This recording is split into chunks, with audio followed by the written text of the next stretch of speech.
मौलिक सुविधार वंचित थिबा 9 खंड गाँ लोके कले भोट वर्जन। उमरकोट निर्वाचन मंडली रायघर ब्लॉक सीमांतवर्ती अंचल अंतर्गत खुड़कू पंचायत 9 गोटी ग्रामर ग्रामवासी यथा अणमाधवकी, लालबटरली, घाइताबेड़ा, मदनश्री, चिड़ेईपाणी, गोद्राबेड़ा, छापरपाणी, तराई डंगरी, माकड़तेन्दु, केराडीही, भक्तिपारा ग्रामवासी भोट वर्जन जना पड़ी।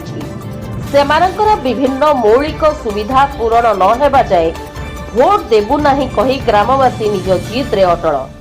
2000 ऊर्ध्व महिला पुरुष एकत्रित होई एही भोट वर्जन पई एक बैठक बसी एही निष्पत्ति नेइछंती। घटनास्थल रे पुलिस अधिकारी, रायघर तहसीलदार, रायघर अतिरिक्त गोष्ठी उन्नयन अधिकारी पहुंची। एथिरु जणा पड़ुछि जे दलीय कर्मी माने जनसाधारण मौलिक सुविधा पाई केते तत्पर बोली साधारण रे चर्चा हेउछि। देखा जाऊ प्रशासन कौन पदक्षेप नेउछंती। नवरंगपुर जिला रायघर रु हरिहर शतपथी रिपोर्ट, रिपब्लिक ओडिशा, साधारण लोकंक स्वर।